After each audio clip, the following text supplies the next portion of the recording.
The Broke Otaku podcast is brought to you by Why You Wait. This is Janet with Why You Wait. We spell it Y instead of while, so it's really clever, but also we want to start a conversation.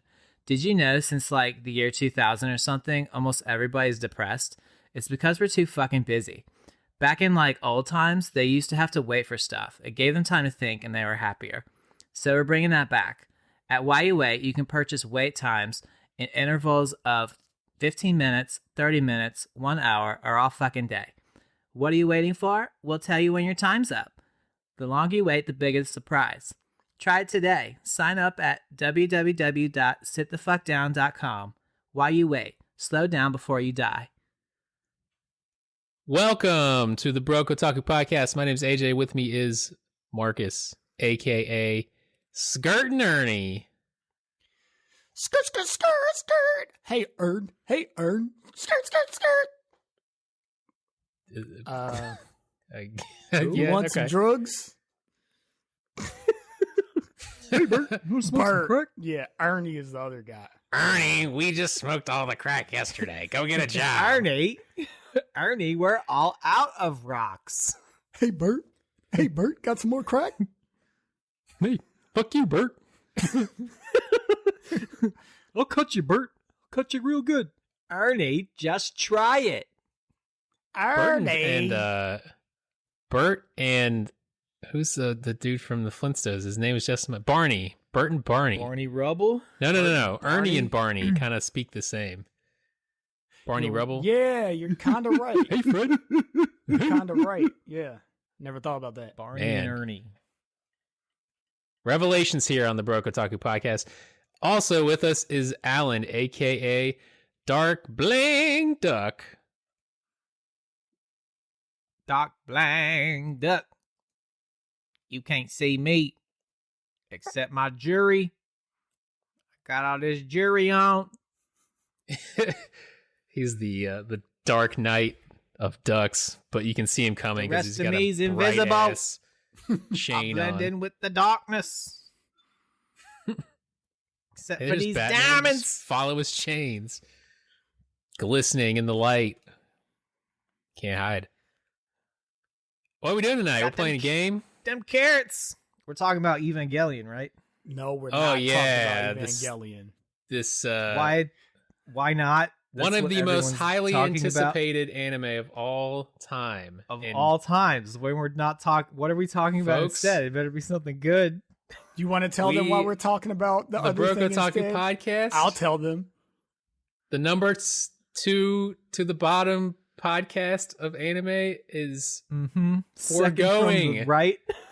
foregoing Evangelion 3.1 3 plus 1, whatever the fuck it is, for Nighthead 2041. Hell yeah. Because Nighthead was just too compelling of a title. That's right. Because when you have for us. Nighthead, I mean, everybody knows what's going on with Evangelion. That's Everybody's old seen it. news, bruh. What you know about this Nighthead? what you know, 2041. It's like Cyberpunk, it's the future. but not as highly anticipated. It's sort of it's like 20 years in the future. It's not really that impressive. It's like we're not quite cyberpunky yet. We're just like cyber dude. We haven't got the punk part right yet. It was like cyber Just cafe, cybertonic, cyber burgers. We're cyber citizens. Anyway, Cyber yeah, Tuesday. That's exactly right. Nighthead. But You know, I was before that- disappointed. Yeah, we got a game. But real quick, I want to point something out. Okay. I went to the Urban Dictionary and typed in Nighthead and got nothing. And I was so disappointed. Missed opportunity. I know. Yeah, I can't Come believe on. that's not. I can't believe I one think- person come on. hasn't called that something. I think Nighthead is probably like the default head. Now, like morning Yeah. head, like that's remarkable. Nighthead is like, if you say head, it's like, oh, it probably happened in the evening or the late night, That's or possible. the wee small hours of the morning. That's very possible. Anyway, Anyway, we're playing a game. It's called Super Fight. And we're doing it like we've done it before, but different. This time, one of us is going to give to the other two, and then we're going to rotate. So each of us will get to play twice and moderate once. So I like it. let's kick it off. Who wants to go first? Because I Not it. I want to go last. Damn it. Okay, Alan, you're up. Fine, I'll go first. Who wants A and who wants B? I'll take B. Nope, me. Take A. I don't care. All right. AJ, you are Mega Man. Yeah. Marcus, you are Bakugo. Okay. You guys have... I feel like we've done Bakugo before, but maybe not. I don't think so. I don't think remember. I legitimately don't remember. You guys have Ninja Stars for your weapon. Okay. And you are on a small boat in the middle of the ocean. Are we both on the same boat? You are, yeah. Let's say you're both on a raft about, let's say 20 feet. A raft across. is not a boat. Yeah, it's a okay. It's a 30 by 10 foot boat. Is my Ninja Star the Shadow Blade? If you want it to be. I mean, it's Mega Man. Actually, no. It doesn't. It does not come back when you throw it, because that's very important. How do you win, Bakugo? Boo-doo doo, I'ma kill this robot. Boo-doo boo, bitch man. Bakugo is like Bakugo, since he's out stranded on this ocean craft, and he's clear out of view of any television screens. He's gonna talk like he would actually talk with his angry ass, be like, "You fucking pussy! You don't even know how to throw a ninja star the right way. I'm gonna cram this shit up your goddamn ass, bitch!" And then he like stuffs his ninja stars in his palm of his hand, and he super napalms them out in a super flurry. But he jumps in the air because he blasts himself with his other hand, and then he attacks from multiple angles while cursing. And Mega Man, everybody knows, cursing is his weakness. He's got you there. Well, I think the best thing to do with Bakugo, especially if you're on a small ship, aka a dinghy, is just let him be his own worst enemy. So Mega Man's going to call down Rush, the dog, in boat form, and just kind of ride around the boat while Bakugo destroys the boat that he's on. Rebuttal, objection. Rush is not your weapon. Your weapon is ninja stars. And that's it. But I'm not choosing to attack. I'm choosing to be passive. But Rush isn't there. Can't call Rush. You can call Rush from anywhere. Did you play Mega Man 3? No, I was a Sega You just kid. go, stick your hand out. He falls You down. stick your arm out. You do the downward palm. Downward dog. And then it's, boom, he's there. He's in whatever form you need him to be. But do you not need... Hold on. Was I know there was a Rush boat. Was it a Rush submarine? He was a submarine, yeah. There was a submarine and there's a hovercraft. And then there's the spring. Right. So you can do the hovercraft, which just basically shoots you in a straight line in the air, or you can do the submarine, you can go up and down. But since we're on a 3D plane, I assume, unless this is Super Smash Brothers. Okay. Last chance for each of you. What's your reaction to the Rush Jet strategy, Marcus? Well, if you saw the rising of which one was it? Heroes Rising? Two Heroes? Heroes Rising? Yeah. Two Heroes Rising? My Hero Academia movie 2, Heroes Rising, I think is what it was called. Because the first one was Two Heroes, I think. Then you know that Bakugo got temporarily all for one for all, and he is such a prodigy that he remembered it in his brain, and so he modified his body to be able to use it at will sometimes in dire circumstances when there's not a lot of people around. So he blasts himself up really high, and then he does a super move. The My Hero nerds are going to be mad at me because they're going to be like, "Oh, it's called Ultimate Flash Murder," or whatever his move is called. And I freaking just... It is called Ultimate Bomb. Flash Murder. And I just freaking waste an area of like freaking kilometer in radius. Of the ocean? Of the ocean. Ocean raft craft and dog. 4 square kilometers of sea life. Yeah. Vaporized. All right. What do? The water around you is vaporizing Russia's submarine, Mega Man. And it's all filled with ninja stars. I forgot about that part. Yeah. Well, I employ the power of the robots in which I previously defeated. And so I take the Magnet Man power and I magnetize all these ninja stars and pull them into myself, dropping them and then firing them back at old Bakugo. And then I move in for the kill with the old tornado power, shooting my way through, clearing a little hole so that the water spreads with my air attack. And then I touch Bakugo's arm, steal his power, getting the old Bakugo. You can't steal powers from a non-robot. Explosion punch. Yes, I can. This is whatever I want it to be. You got robot arms, probably. No. To be I fair, didn't write those the lore. big grenade gloves do look just like a Mega Man robot. Yeah. I mean, I know they look like it, but they're not. Well, I attempt it, and if it argue. fails, I just punch him in the face with Hard Man's power. I'm glad. Okay. After you said Magnet Man, my mind went to Hard Man, and I was like, if he says Hard Man, I'm going to give it to him. And then you didn't say it, but then you said it. Mm-hmm.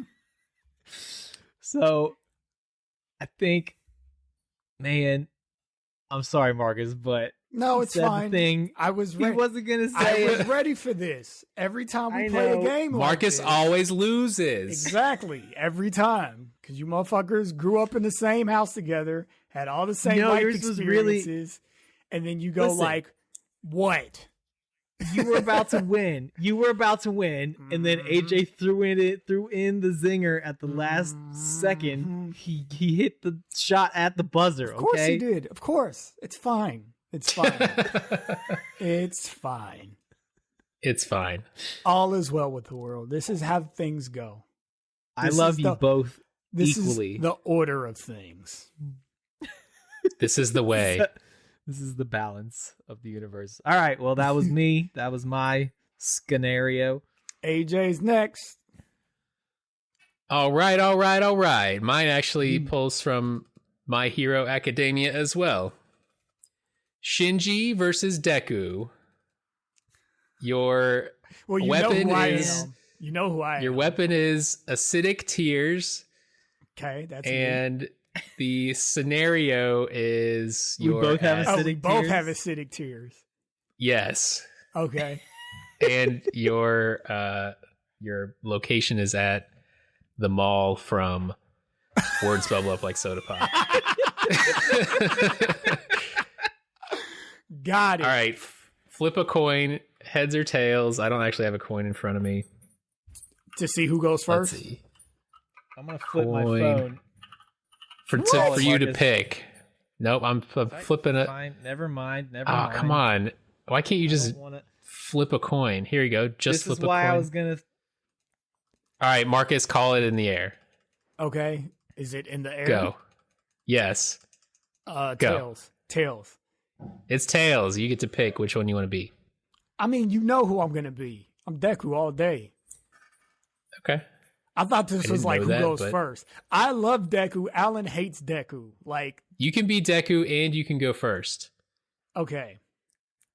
So this shit's just easy, okay? Because what's gonna happen is I'm gonna go to the old people daycare that's in the fucking mall, and I'm gonna spend a bunch of time listening to all of their sappy ass stories. And the thing is like Deku and Shinji are both kind of crybabies, but Deku is way more of a crybaby, and he doesn't cry when things are sad. He cries when things are happy. So he gets super touched by all of the stories and fucking just cries so goddamn much, and all of it hits Shinji's bitch ass because he's over in a corner being depressed while everybody in this mall is super happy because nothing bad happens in this town and the colors are all bright. So he's over in a corner being all gray, and then Deku's happy tears just freaking just melt him away and send him back to the friggin' Ava fucked up third trimester cataclysmic universe. What's that thing called? No, the second impact. Third trimester. Oh, jeez. All right. Okay. That was all right. Pass it off to Alan. All right. You don't even know. While you're off wasting time with those geezers, I'm in the Gundam shop, just thinking about all the horrible things that happened to me, bringing back all those memories, and the tears are flowing, and these acidic tears are reacting with the gun claws and the models and the plastics, because what do we really know about plastic, right? Because it could be anything up in there. So the acid from my tears starts reacting with the plastic and like opening up with like the chamber of guff and shit. And like now I got all this army of like mini Avas, and they're all in beast mode, and they're flying around me. So like, absorbing all of your tears and creating an opening for my, armor that's on my body that's made up of a bunch of tiny little Gundams. And I'm coming in for the kill strike to your core. I just watched 3 of these movies in like 2 days, man. I got all the terms. I got the Spear Longinus and Cornelius. All right, so the tears have combined, and the plastic and the sing-songiness from the old people making you real sad. The tears have combined and created this super pool of tears that is now corroding both of you. How do you survive and ensure that the other is defeated, Marcus? So, as I'm corroding, I see my boy Cherry, and it turns out he's like back. They're not gonna move. Like, for whatever reason, like the dad got fired. The dad got fired from his job, so they just had to stay, right? And so then Smile, he's like, so he's Smile like back. Smile sees him, and she smiles, and she's super confident about her buck teeth now. So they like come and hold hands, and he sees that shit, and then like he notices like right behind them is freaking Uraraka, and she's like worried and concerned, and she's like, Deku, or no, she wouldn't call him that. She'd call him Izuku. She's like, Izuku, it looks like you're busy, but I wanted to know if you would want to go to the fireworks festival with me. And then he just like fucking, he sees that reunion, and then a Chaco coming up to him. He just super powers up, and then like his tears become unacidic. They become holy tears. And he does like some Eris magic and like purifies the whole thing. But Shinji's too fucked up, so he can't take the purity of the situation because he's just so disgusting that he don't even know what to do. Man, you done goofed. All right, spoilers for Evangelion incoming. So Shinji having failed again, or appearing to have failed again, while also witnessing the close bond between both Cherry and Smile and Deku and Inzaguri or whatever her name is, Uraraka. and the purity of the purity of Deku's tears, and it just breaks him. He loses his mind. His like head swirls, unravels in like a tornado, and exposing this like blood red core inside of him. Except there's two of them. Each one of his eyeballs is an Ava core. And then they smash together, and the Chamber of Guff opens up, and bam, human instrumentality begins. The third impact, everybody turns into orange goo, and the world ends. And I win. I'm trying to. So now I had to decide who survives the end of the world. If it's Nobody. If it's Shinji or if it's Deku. I mean, if anything, it's a draw. Yeah. Oh man, that's a tough one. But I don't think in the rules you can end the world. I think self-defeat is a form of defeat. You can't tag in the entire cast from another movie either. You can to empower. Hey, he said we were at the mall. Your weapon. Yeah, you were at the mall. Everybody was there. Yeah, okay. All right, you fine. didn't even call on Misako or whatever her name is. I'm gonna give you a hand job or whatever. Oh man. All right, I'm giving it to Marcus because I don't want to seem like I hate Marcus either. So I would feel real bad if you gave it to me. Pity points. Pity There's your points. pity points. No, I think he legit won with the power of love. Mm-hmm. The power of love. We don't want to live in the world all. where human instrumentality wins over Deku's pure tears of love. Yeah. In the rebuild, is it because everybody's lonely and doesn't understand each other? Is this still that bullshit? No. It's not? Okay. It's way different. It's way better. It's cool. Awesome. It's cool. We'll watch it for next time, babies. Super cool. Nighthead, people. Nighthead. It's gonna be too late. It's gonna be too late. It's not too late.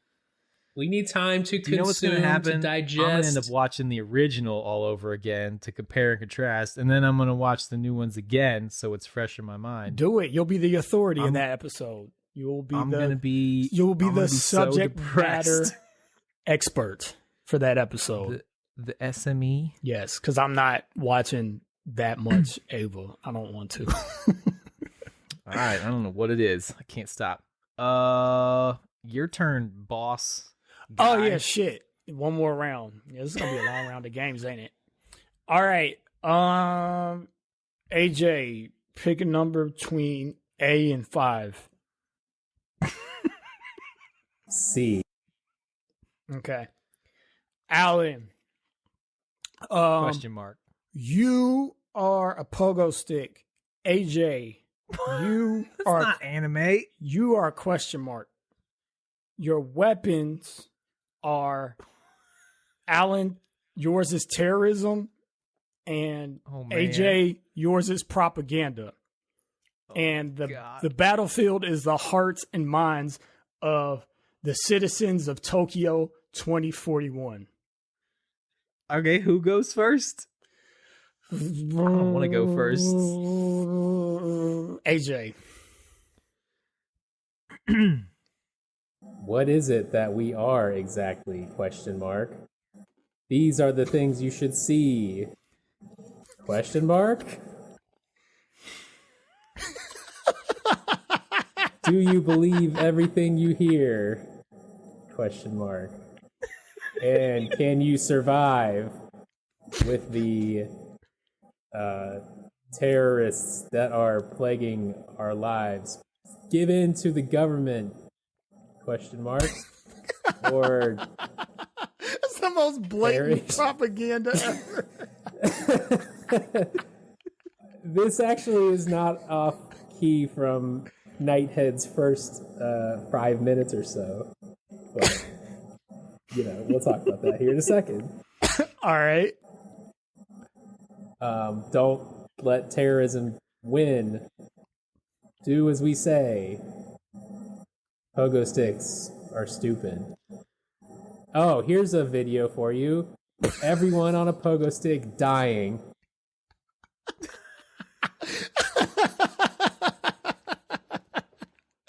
All right. How do you counter that attack? I mean, I'm really struggling here. Because, like, you can turn anything into propaganda, but, like, I gotta make a pogo stick terrifying. I feel a little at a disadvantage here. Creativity, sir. All right, man. All right, here's what it is. One day, you're at home. You, who you are, you, the listener, and you guys, my friends and family. You're at home, and there's a knock at the door. It's a package. You unwrap it. It's a pogo stick. Everybody on your street got one. Everybody in your neighborhood got one. Everybody in the whole damn world got a pogo stick. So everybody's bouncing. Everybody gets good at pogo. And then there's tournaments. Now there's like pogo clubs, pogo parks, pogo everything, man. There's video games. There's like music that is just people like pogo sticking in rhythm. Pogo takes over the whole world. And then on January 1st, stroke of midnight, 2041, they all explode.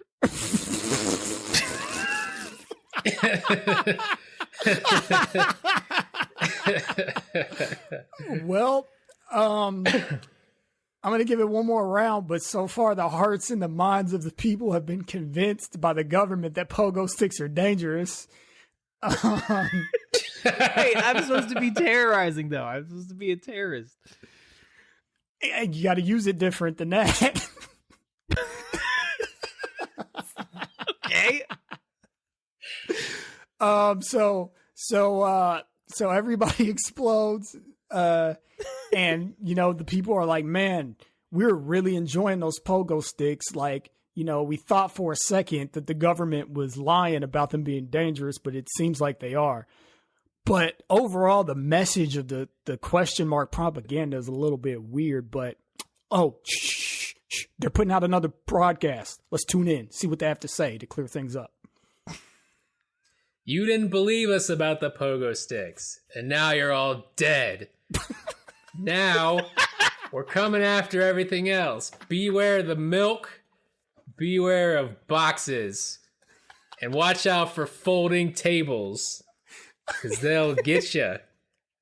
The pogo sticks were just stage 1 of this new product terrorism. They're coming for everything. Every store you go to, every purchase you make will result in death. Question mark. Question mark. Oh, man. So yeah, now that people are fucking thoroughly scared. Yeah, that means I win because my weapon is terrorist. No, I win because my weapon is control. You were too heavy-handed with your propaganda. At any rate, if there are any pogo sticks left, go for it. What's the next move in your pogo terrorism? Okay. Let's see. Question mark. One day, now everybody's scared out of their minds. And there's always question marks everywhere. One day, down the street, they hear just single bouncing. And it's a question mark. Like a sentient question mark. Kind of like Clippy from Word. But he's a question mark, but he's bouncing like a pogo stick. Everybody's confused. Like, who do we trust? Is it a pogo stick? Is it a question mark? What do we do? And then he goes up to the people, and then there's a little boy with a balloon and a lollipop and a teddy bear. and he bounces up to him, and he just gives him a hug, and everybody's like, "Aww." And then they realize that they have nothing to fear but fear itself, and that if we could all just pogo together, that everything would be okay. So he hops on the back of this question mark and then pogos off into the sunset. And then once all the children are following him, okay, the parade of children following this pogo question mark. And then once all the children are clear, the bomb goes off the grown-ups too. And that's where Evangelion 5.678 begins.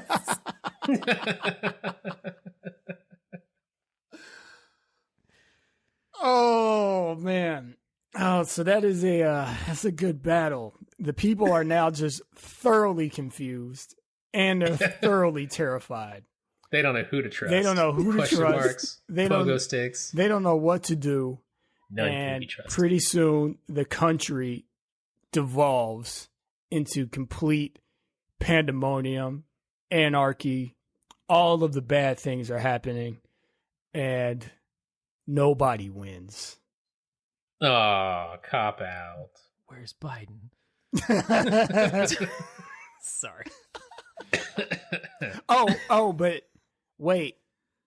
Off the shores of Japan, there is much flotsam. Flotsam? Jetsam? Jetsam? Yes. Jetsam Flotsam is and jettisoned. jetsam.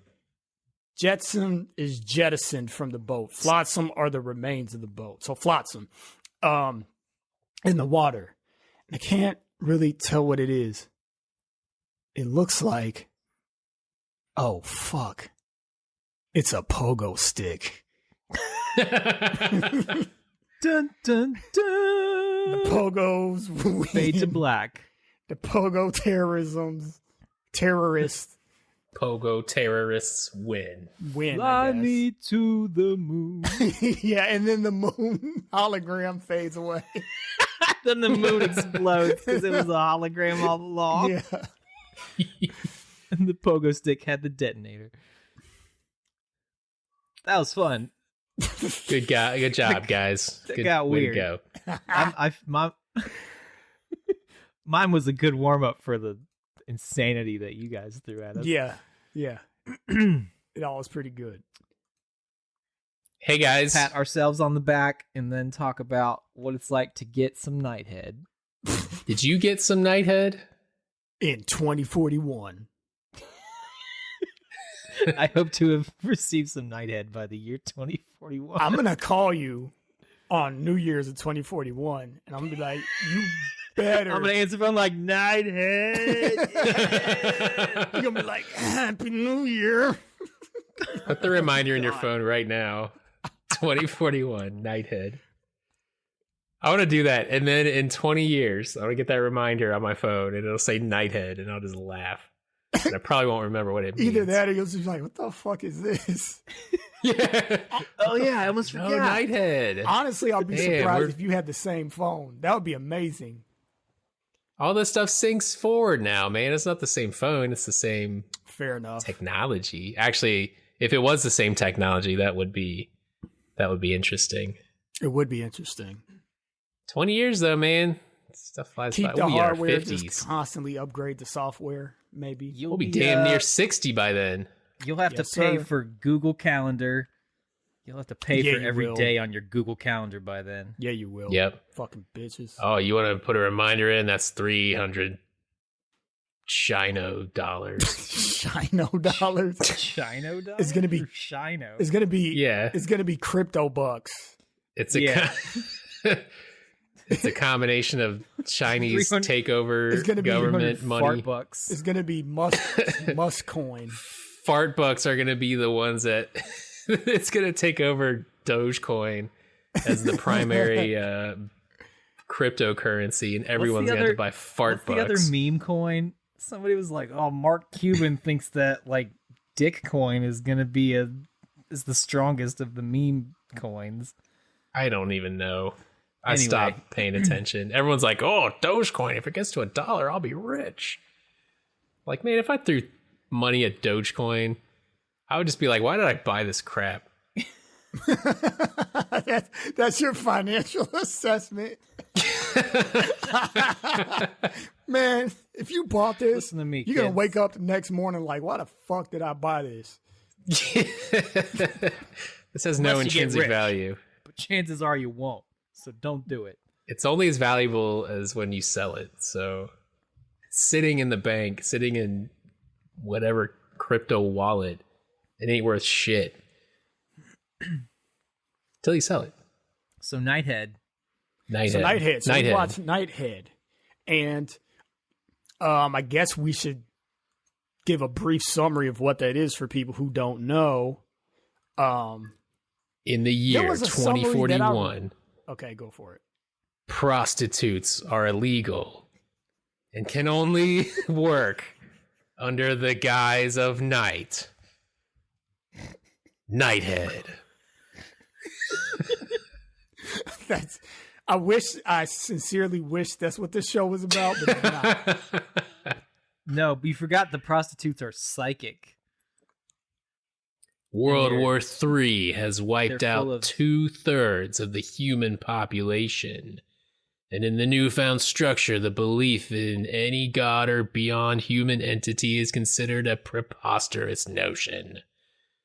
In order to prevent citizens from bearing possibly incriminating thoughts, the government has assembled a special weapon enforcement division to capture and rehabilitate such believers. And what I mentioned before, like the first scene is showing the city, and literally over the loudspeaker, the government's like, if you think about things that you can't prove physically, then you're going to jail, basically. Yeah. And they were not. There was no subtlety there. There was no like, hey, something's up with this world. You'll probably figure out by the end of the episode. Nope, we're just gonna hit you over the head with it.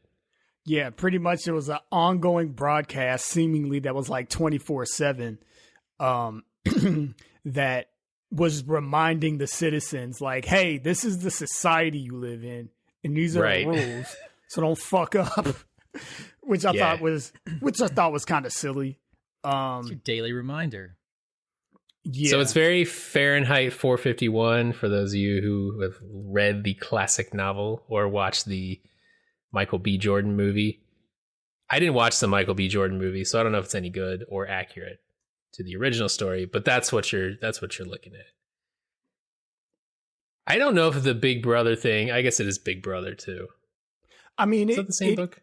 It is. I don't know. It doesn't seem like there's a huge surveillance state. I mean, there might be, but it doesn't seem like any more so than what we live in now. Like, it's not like you walking down the street and there's cameras everywhere. People don't have chips like in their bodies monitoring everything they do. It's kind of just this understood, like, hey, don't do these things that are bad. So it definitely has those tones of, what do you call that? What is that? Oligarchy, tyranny, that sort of thing. Yeah, tyranny. Authoritarianism. Yeah, there you go. Authoritarian Utilitarian. state. Yeah, is utilitarian? Is that- Totalitarian. Utilitarianism. One of them Totalitarian, Tarians. authoritarian, all of that stuff. All of those. I don't know the subtle differences between them. I'm sure they have them, but one of those states. So there definitely is that. And what the funny thing about it was that I liked is in the beginning, there's like everybody. By the way, this isn't some like dystopian landscape where people are really, really careful. People are all the time just kind of like sneakily, kind of like weed, in states where it's still illegal. It's like everybody kind of knows you're doing it, but like, people aren't scared to ride that line. Like they're in a restaurant and this kid's reading fucking Akira. Yeah. And A Akira volume is of a Akira. thought So crime. that was pretty funny. Akira's a thought crime because it is a work of fiction, and anything that is not provable by science is just fucking you can't do it. It's all make believe. I actually missed that part of that. Any work of fiction was not allowed either. Yeah. Man, this society sucks. They're stupid. It's pretty whack. But then, magical powers or psychic powers, spiritual energy. The thing that doesn't exist.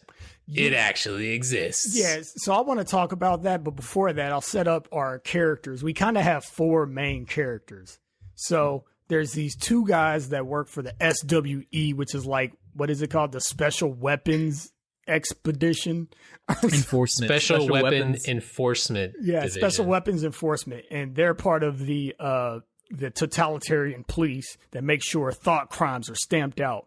So they'll go after like cult leaders and things like that, people who are peddling religion or anything else, like selling toys or whatever, just strong arming people who would dare to live any sort of fantasy and not stay grounded in real life.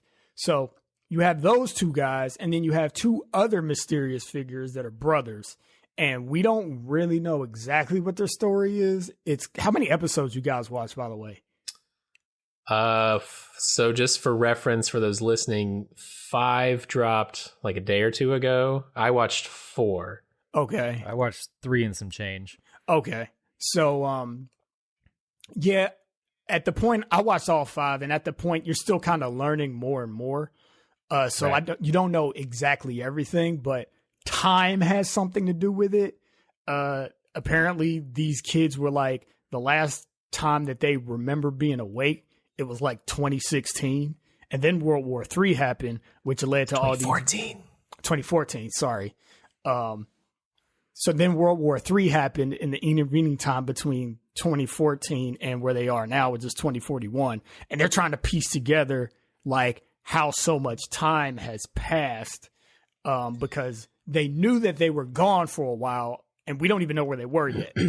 But they were like, it should only really be like maybe 10 years max or something like that. Yeah, they were saying something about like wherever they were, it was supposed to have been 15 years later. But for whatever reason, it was like 35 years later. Yeah. So we're still trying to figure that out. Anyway, those 2 are psychics. So they're constantly on the run because the thought police don't want psychics to be a thing because spiritual energy can't exist. Which the reason I wanted to set that up is because these characters obviously are spiritual. One of the the SWE guys, he has his spiritual awakening happen when he saves the other guy. They're actually brothers too, now that I mention it. His power is awakened, and it's like, okay, well, here's some inconsistency in the premise of this show, because, okay, you don't want people to like worship gods or read works of fiction or sing songs or do other shit.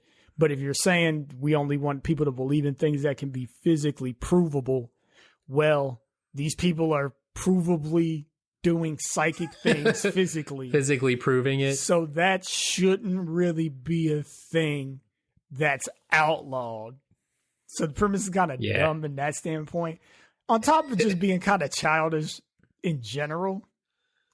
It's very 15-year-old sitting in literature class trying to write a story about some semblance of what letting a government kind of take over, deciding what people can and cannot think and do could result in. But without really thinking it through. But then the twist is that all the people on, or this like small squad of special weapons enforcement, members are all about to have their psychic awakening. So they're admitting that it's real, and they're gonna use it to suppress the things that they are, to maintain control over society. So all that's kind of silly. But then the cool part is that, so this pair of brothers in the SWE and then this pair of brothers who are on the run, they kind of share, if I understood this, it's like they share a common memory. Yep. So like they both, both pairs of brothers have this memory of the two of them at their house with their parents, and they're playing the game of life. And they're playing then Japanese somebody, life. yeah. Jive. And then their parents drug them somehow. Their parents give them soda water with something in it, and they go to sleep, and then they wake up in a car, and they're getting, carted away to wherever. And that's so this is developing amidst a whole bunch of pretty cool action. And discovering who has powers and what those powers are. There's a lot of like flexing, like you're powering up like it's Dragon Ball, but then you just like this wave of force just like blasts out from you and you slam people into walls. Some people have like mind control powers, where like they can make you think that your blind eye, your one eye that's blind, that you see again out of it, or that your broken hand, you can move your fingers again, but it's not real. And then there's like empath powers too, where you just experience other people's feelings. There's a bit of precognition and even post-cognition, where you see the past or the future. All sorts of stuff like that. I don't know, I can't remember if they classify them specifically with names, but there seems to be like two manifestations of these psychic powers, which is like the physical offensive, like I can use this to fight by manipulating objects or creating force, or just like mental stuff, like being able to control people's minds or relate to people's feelings or see in the future or the past, blah, blah, blah.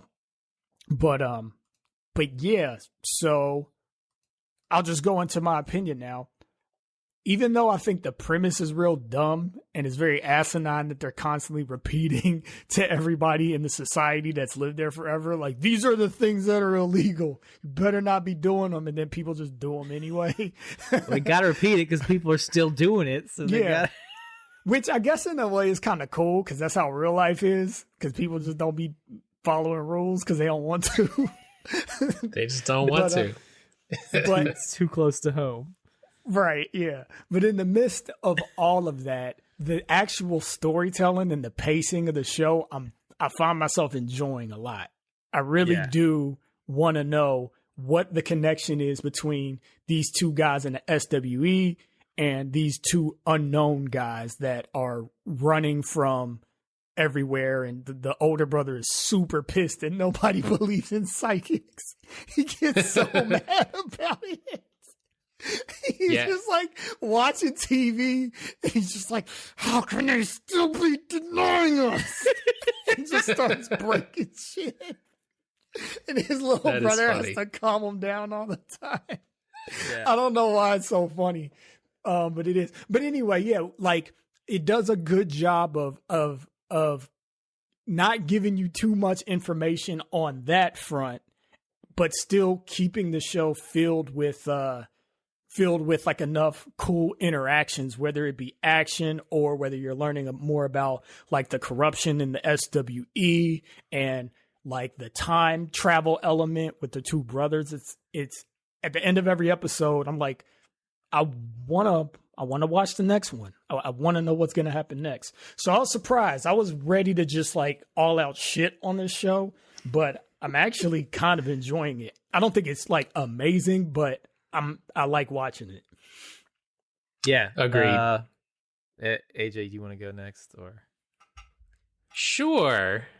Yeah, I agree with Marcus. I did not want to watch the show, and I was ready to hate it because I was like, we should be watching Evangelion because that's like a big release. But somebody wanted to watch Nighthead, and we all agreed with it for some reason.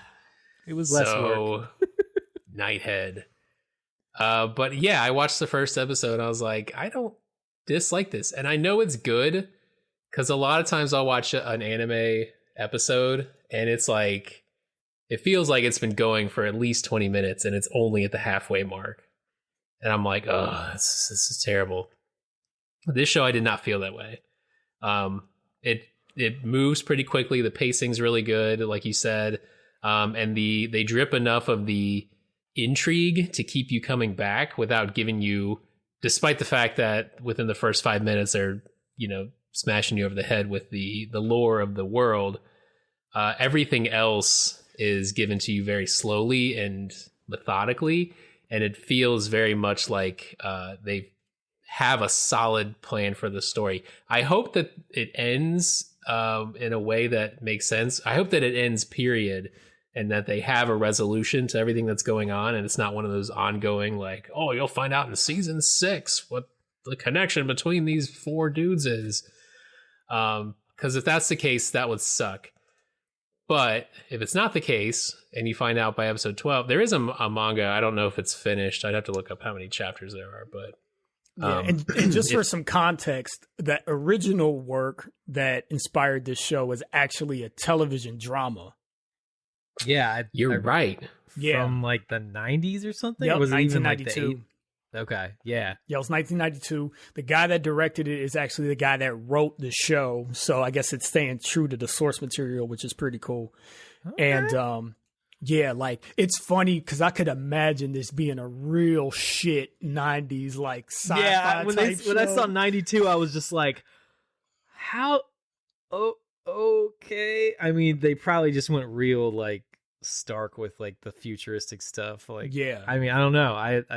I should look it up and see what that's. There's all also about. an anime, Nighthead Genesis was an anime in 2006. Okay. So this is really a remake of a remake, essentially. Gotcha. Oh, wow. And then the manga started novelization, I think, earlier this year, like in April. Okay. Yeah, the original anime is only 24 episodes, so if they're really adopting that, then they should maybe. This would be. This feels like it would be a nice, clean 12 or 13. Like I hope it is. Or even like 24. Like I feel like they could. 24 wouldn't be the worst thing. No. Yeah, I mean, like just no more than that. That like absolute maximum. Right.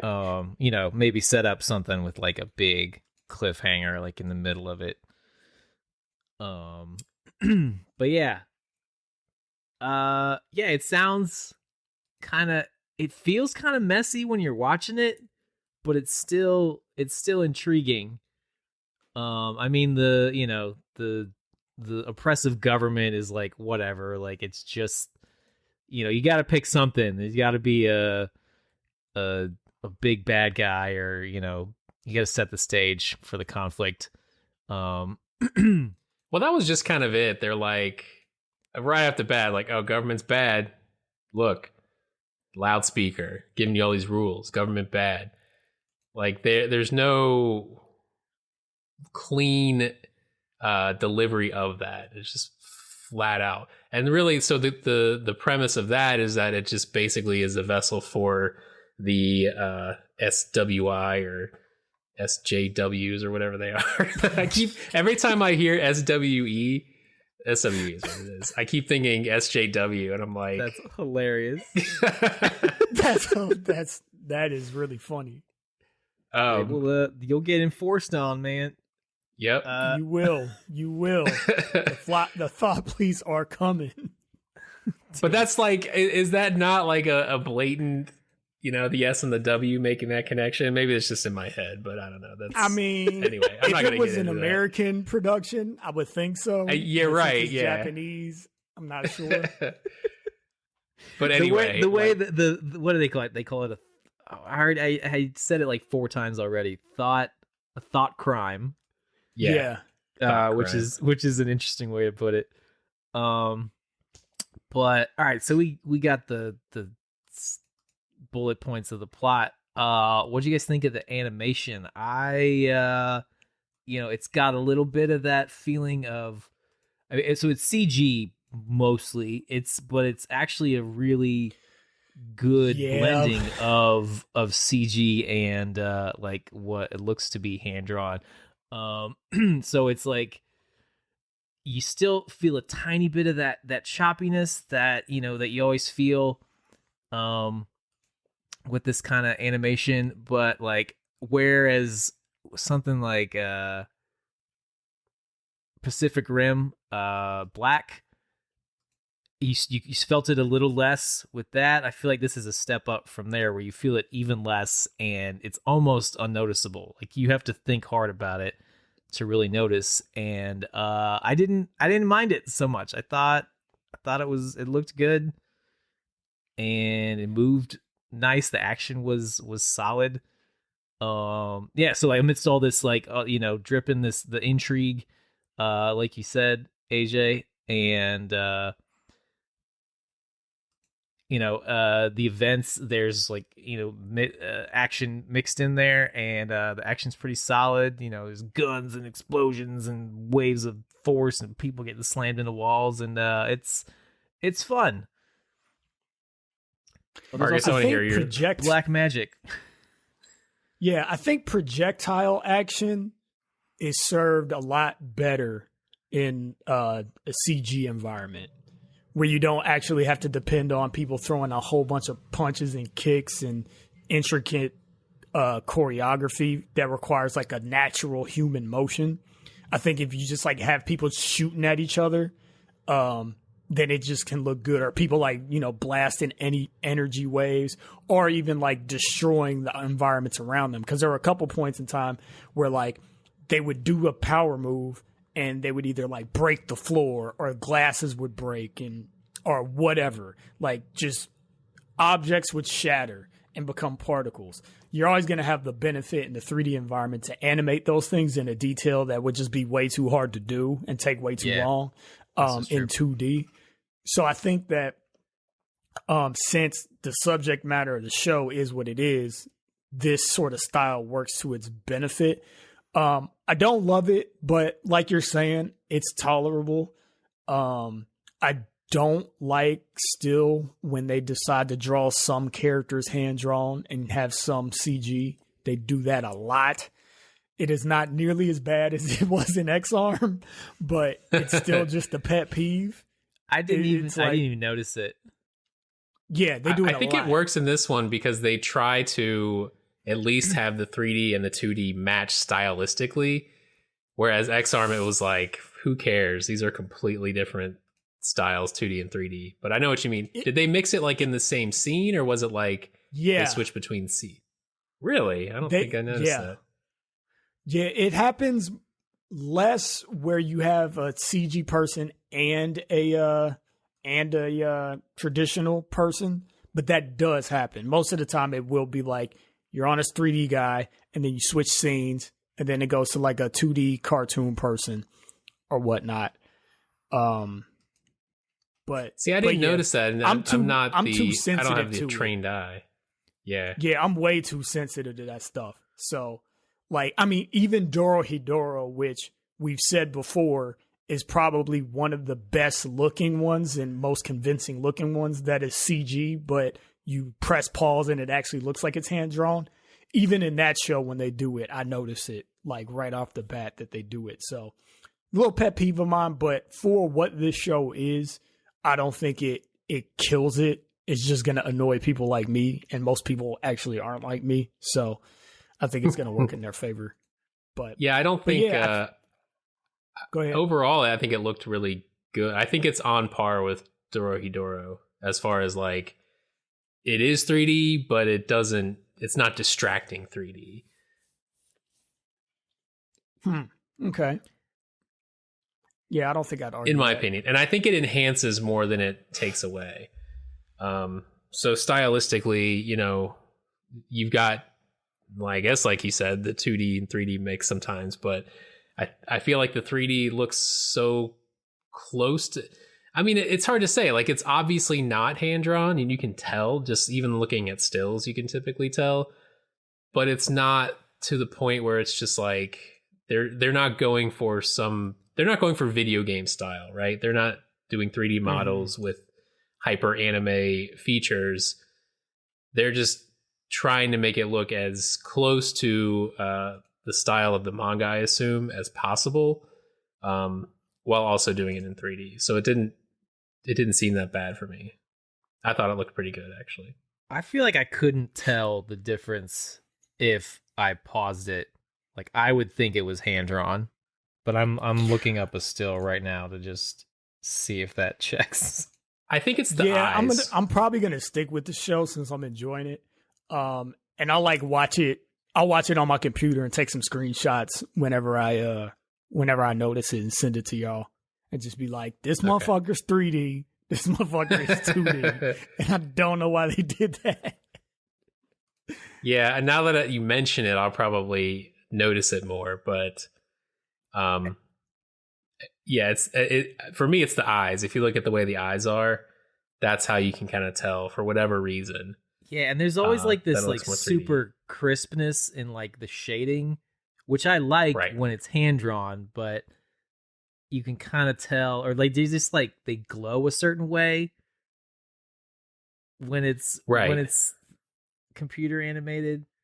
But it's really hard to tell. Like looking at a still of it, like you can imagine it, and like things that would be hard to animate, like the detail of the one older brother's hair. It's like they wouldn't draw all that, right? So those are the giveaways, I guess.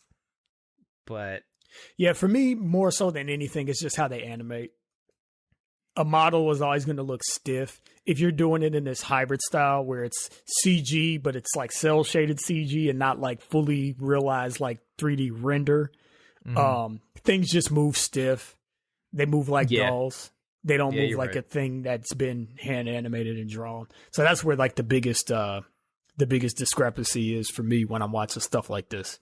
But hey, like I'm into it enough, and I think the style looks good enough, and I think it fits the subject matter enough that it's like, all right, yeah, I can just deal with it. Because I mean, there are some shows that it's just like, I want to watch this show, but I can't do it. Like I just cannot do it. And I think as time goes on, we're getting not weird. I'm not doing shit, but animators are getting better at making it more palatable. Because man, like at the beginning when they first started doing this stuff, I was hard. Yeah. All of it.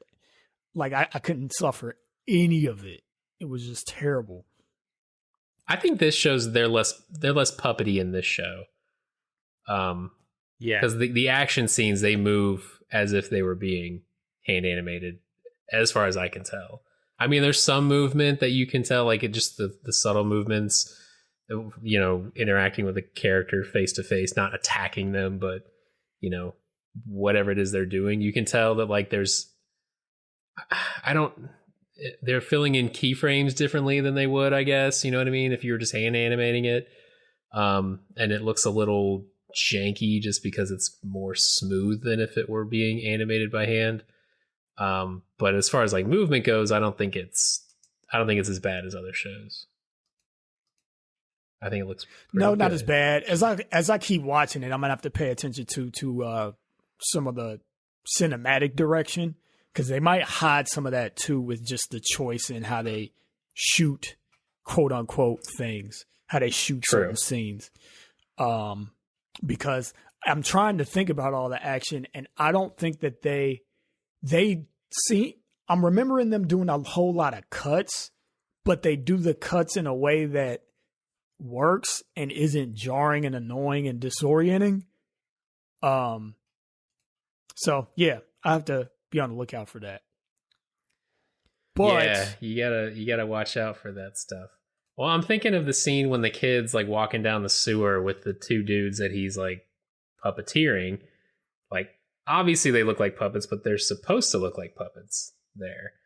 But all the other people are moving pretty fluidly and, you know, moving in a way that makes sense, I think. They're not like contrasting the movement of a character who's supposed to be puppet-like makes the other characters not seem puppet-like at all in their animation.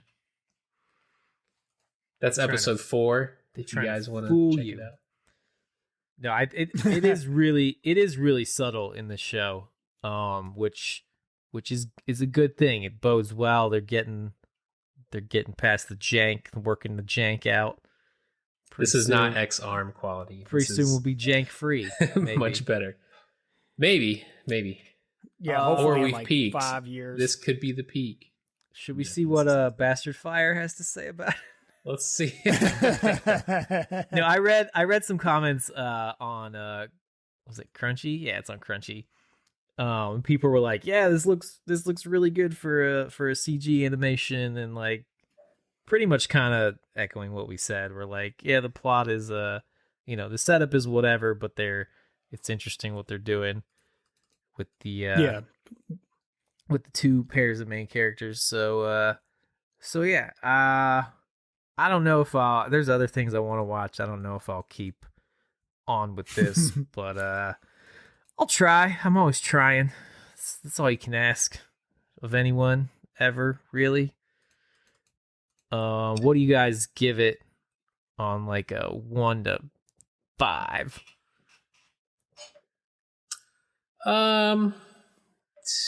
TBD. Based on the 4 episodes I watched, I give it a 3.5, leaning closer to 4. Just because I like the characters. I like the way the story's playing out. I don't think it's gonna win any awards, but I think it's a serviceable story, and if it plays out well, it could be a great story. And I do like the intro. The music's pretty good. The kind of whole scenario is interesting to me. And yeah, there's not a whole lot I don't like about this show. What about you, Marcus? Yeah, I think I'll give it a 4. And I think this is one of those shows that I probably like more than it is good, if that makes any sense. Yeah. Because like AJ said, I'm not going to write home to anybody about it, but going into this show expecting not to like it being CG, which I hate, and because it's not like fully rendered CG. That's the only CG I really like. The fact that I got pulled into it and watched all 5 episodes, and I'm kind of excited for the 6th episode. And I like the music too. That's another thing to bring up. They always play this song at the end of every episode, kind of like they do a lot in like TV dramas, which is pretty cool. And I really like it. It's kind of, I don't even know how to describe it. It's very sci-fi sounding. It has like this weird sort of eerie melody to it. And every time they play it, I'm like, oh, the episode's about to end, but this song is dope. So it kind of makes me happy. But yeah, I'd say if you like things kind of like Psycho-Pass or I don't want to say Witch Hunter Robin. I'll say like Be the Beginning. Things that are a little sci-fi, a little more about suspense. They feel more adult. And they have more of a slow burn with, I won't say the characters are interesting, but I'll say the character journeys are interesting. If you like stuff like that, then this is probably a show you should check out. It's a good now time. that you mention it, like the dialogue isn't like really anything special at all. It's actually probably one of the weaker parts of the show.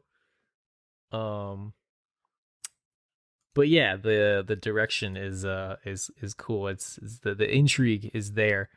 I agree with AJ. I'd probably give it like a 3.5 ish range, but I've watched the least, so maybe I definitely, when they do a good job when the episode ends, you want to watch the beginning of the next one. So yeah, good strong storytelling going on there. Yeah, and I think it's one of those things, like, it's kind of nice that, I mean, you don't know where the plot's going per se, but you know that it has a direction. And a lot of times you watch anime and it's like Sunny Boy, like something's happening there, but you don't know exactly what the direction is by the end of the first episode, other than they got some shit to figure out. This one, it's like, there's a direction, there's a plot involving these characters, and there's some connection there, but they don't give it all to you, just enough to make you want to come back. Like Sunny Boy didn't make me want to come running back to watch the second episode, because there was nothing that drew me back to anything in that world. Whereas here, you've got characters that are interesting, plot that's interesting, and that draws you back to the next episode pretty quickly. Royal Flush with 2 R's from my anime list says, an anime that uses CGI and still being enjoyable and not a living nightmare to look at. While I was hesitant to watch this anime due to it using CGI, which apparently is a common thing, I quickly changed my mind after the first episode, and it caught me by surprise. CGI is used properly and mixes well with the action. Sometimes the CGI can be jarring, but the majority of the time, it's good. Thank you, R. Royal Flush. We said that. We're pretty much of a mind with that person. Yeah, most of the reviews here are pretty much in line with that. Ooh, this guy did not like it. Let's see what he has to say. Pube. What? Pyubae. What do you get when you combine Akira 1984 and poorly hidden Fujo bait? What the fuck is Fujo bait? And then make a random homeless guy. Too hard for me. I don't know what the fuck he's talking about. Fujo? Fujo bait. One word. And then make a random homeless guy the director. Oh, huh? Dang. What? Apparently, this dude is throwing shade, man. Apparently, Fujo bait is fan service for women. Oh, really? I guess. Okay, How? whatever. The female version of fan service. Because the dudes have nice hair. Well, let me tell you something. The female version of fan service is a lot more subtle than the male version. So it's like, I hope you're not watching any other anime in the whole world. No, seriously, I thought both of the brothers. I thought the little brother and then the brother with the psychic powers, like they both looked like women to me at first. Yeah, Bishonen, they're like pretty boys. Yeah, everyone's very metro. Yeah, which I mean, it's like, yeah, that's what they do. It's not. Yeah, I mean, it's weird. the future too. You know, people's styles are gonna be whatevs. It's gonna be a little androgynous. Well, I mean, it's not even the future. That's just like K-pop or J-pop stars look like that now. So it's a thing. Right. It's a thing. So I don't know why that would be offensive though. Like this person must not watch any other anime, or he's just like super against Fujo. It's the same guy who made that same guy who made that comment about Noi. Oh, well, he says he goes on to say the CGI is not half bad. The fight scenes are fine. OP and ED are solid, and he hates everything else. He said it's the most lopsidedly produced anime he's ever seen in his entire life. They shelled out big bucks to get relatively star-studded cast of voice actors, legitimately solid CGI, and a decent OST, while simultaneously ensuring everything else about the anime sucked complete ass on the staff front. Okay. The plot. Nighthead cannot string together a plot to save its life. It is absolutely filled with conveniences where the two sets of main characters meet in completely random places, where one of the two is supposed to be trying to their absolute best not to encounter the other. It also fails incredibly hard to juggle its plot threads. There are tons of disjointed ideas about absolutely no remote hope of ever resolving absolutely no hope of resolving neatly. Yeah. Whenever somebody says like in my entire life, I'm always just like, how often they live in absolutes? You probably say that once a week. My entire life. No, but well, that just means you don't have an argument. when you have to fill your review with like a bunch of editorial things, and then it like you don't actually explain what you mean. It's like, that's okay, I'm not gonna really listen to what you have to say. Yeah, he gives a lot of. I mean, he does. I guess he does try to. He or she does try to explain it, but I guess I just don't agree. I don't see where the evidence is. Well, he's more just kind of throwing things out there, but he doesn't actually give any solid examples of what he's talking about. So, and it's hard to take it seriously. Yeah, he compares it to The Matrix, but unlike The Matrix, the staff team of Nighthead 2041 would be effing lying to my face if they told me they read Psychology of Transference. Okay. Yeah, he's just term dropping and reference dropping out of his ass to make himself sound smart. They did straight rip off the Matrix though, when the guy stopped the bullets and then the bullets just fell straight down. Like that was I mean, I don't think any of us is claiming that this show is terribly original. It's not. But no. But by design, it's not original. Right. It's a remake of two other things. Check and mate. True. But even in spite of that, it's still pretty interesting, given its flaws. This guy says it's an abject failure with zero redeeming qualities. It is insultingly derivative and so shockingly pretentious and fake deep that it legitimately makes me angry. Not deep. Is it fake deep? I don't think it's deep at all. I don't think it's deep either. Anti-fake deep. I don't think it even attempts to be deep, though, really. Yeah, I don't think it does. You're not really getting philosophical. We're not talking Evangelion here. I mean, this thing's just, you get what you get. Yeah, some dudes just trying to figure out what the fuck's going on. Like, nobody's talking about there is no spoon. Right. They're just like, oh, they still don't believe in psychics. And then the other dudes are like, why? What are these powers? What are these visions we're seeing? Like, nobody's like fucking quoting Nietzsche or anything. Well, thank you, Pube. I will send you a Broke Otaku sticker in the mail. Thank you for your review. Pube. Like how in this segment of ripping on people's reviews. This is why your review is wrong. Segment Bastard Fire. Bastard Fire. This week in Bastard Fire. Yeah, everybody else liked it. He's the only one who gave it anything less than a 7. So there's only 6 reviews, so it's not like, there's not a huge bank of reviews here. But there's always one. It's always one 1-star review who wishes they could have given 0 stars. Yep, exactly. Exactly. God, I hate when people are that dramatic. This is the worst thing I've ever seen in my life. It's like, I guess he must have had really high expectations because he was very much let down. I feel bad for him. Here's the thing, though. Like, it's not, though. It's not. I guarantee you it's not the worst thing you've ever seen in your life. True. Yeah, you're right.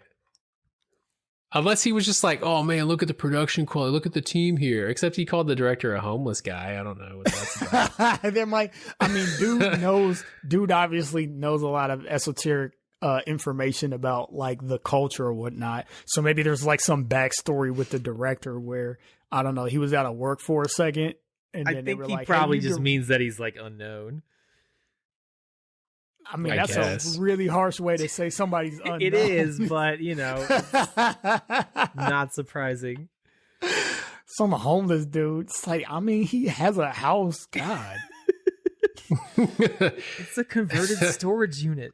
I'm sorry. Not everybody can be fucking Miyazaki. Jesus. Only his wife. But bada boom, bada bing.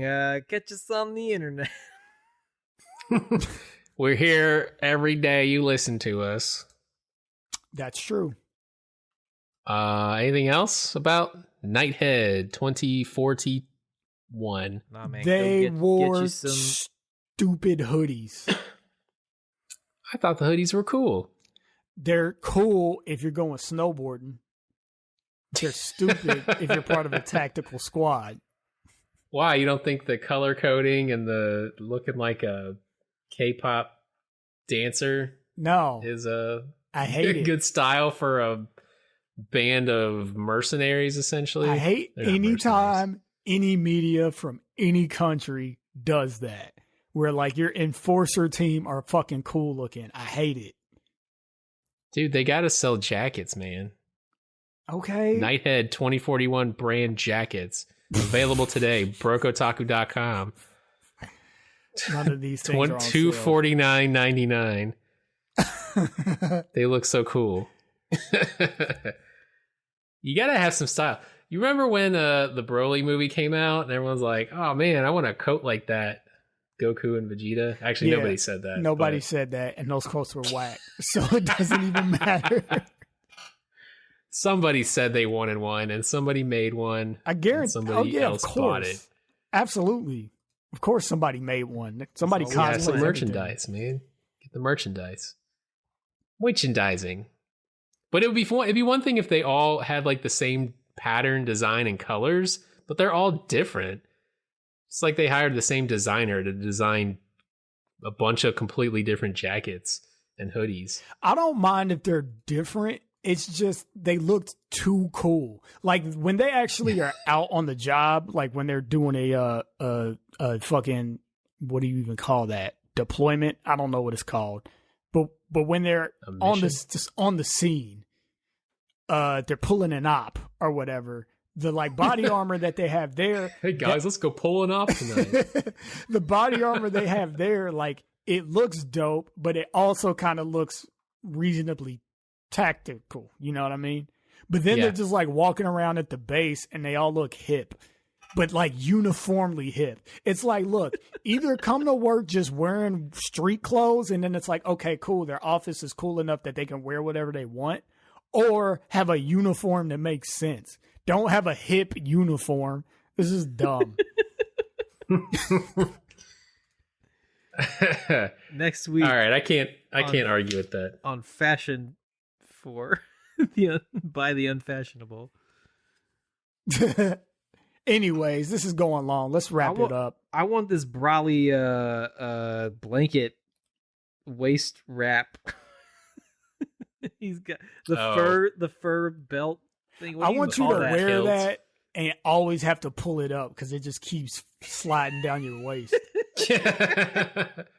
Yeah, wear it in the winter. It's so too. thick you can't get the knot right. Nope. you gotta be Brawly jacked, or else you just can't wear it. Yeah, you gotta have the hip bones holding it up. Yeah. Yep. All right, Gotta have get the the hell glutes. out of here. All right. Thanks for listening to the Otaku podcast. Next time we're talking about Evangelion. Sorry we didn't do it this time, but Nighthead was too important. And so, next time. Follow us on Twitter at Otaku and at OtakuCast. That's Alan who tweets on that one about the podcast. And you can argue with him about Nighthead. Please. And Please Otaku.com. Start posting deals. Fudge. iTunes, you can leave a 5-star review if you like the second worst internet anime podcast. Or you can leave a 1-star review. Just leave a review. I just want to know that you're listening.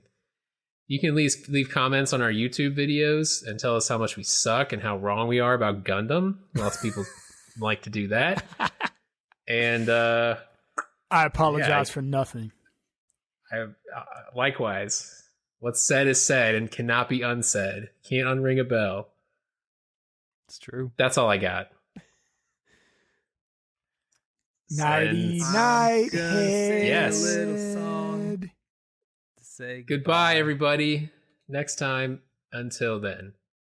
Peace. Toodaloo.